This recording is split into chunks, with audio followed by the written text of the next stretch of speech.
అంటేనే నిలదీతలు నినాదాలు కామన్. కానీ మంగళవారం జరిగిన పిఎసి సమావేశంలో ఇవేవీ కూడా కనిపించలేదు. అంజన్ కుమార్ లాంటి నేతలు పదవుల మీద ప్రశ్నిస్తే, జగ్గారెడ్డి లాంటి నేతలు రేవంత్ పై ప్రశంసల వర్షం కురిపిస్తూనే కార్యకర్తల్ని ఖుషీ చేయాలంటూ సూచించారు. మరోవైపు ధర్నా బ్యాచ్ కి స్ట్రాంగ్ గా వార్నింగ్ ఇచ్చారు సీఎం రేవంత్ రెడ్డి.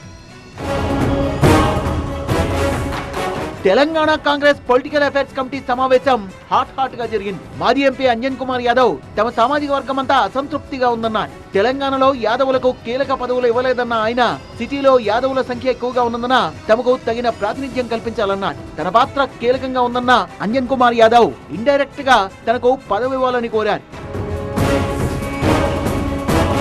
సంగారెడ్డి మాజీ ఎమ్మెల్యే జగ్గారెడ్డి రేవంత్ ను పొగుడుతూనే సున్నితంగా ప్రశ్నించారు. సీఎం రేవంత్ రెడ్డి అదృష్టవంతుడని, ఆయన టైం బాగుందన్నారు. అధికారంలోకి వచ్చి 18 నెలలు గడిచినా పిఎస్సీలో రేవంత్ ను ఎవరూ ఎదురు ప్రశ్నించలేదన్నారు. నేతల్ని బాగా సమన్వయం చేశారంటూ కితాబిచ్చారు. కేసీఆర్ 10 ఏళ్ల పాలన కంటే రేవంత్ రెడ్డి 1.5 ఏళ్ల పాలన బాగుందన్నారు.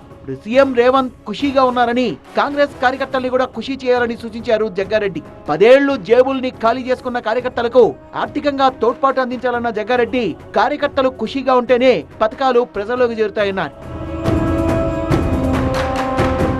నేతలంతా మాట్లాడింది విన్న CM Revanth Reddy PSC meeting లో ఫైనల్ టచ్ ఇచ్చారు. గాంధీ భవన్ లో ఇంకోసారి ధర్నాలు చేయొద్దన్నారు. పదవులు అడగడం తప్పు కాదని, అలాగని పదవుల కోసం ధర్నాలు చేస్తే కఠిన చర్యలుంటాయన్నారు. ఏదైనా సమస్య ఉంటే తన దృష్టికి, పిసిసి దృష్టికి తీసుకురావాలన్నారు. జూబ్లీహిల్స్ ఉప ఎన్నిక విషయంలోనూ తమకే టికెట్ దక్కుతుందని ప్రచారం చేసుకుంటున్న కొంతమంది నేతలకు చురకలంటించారు ముఖ్యమంత్రి.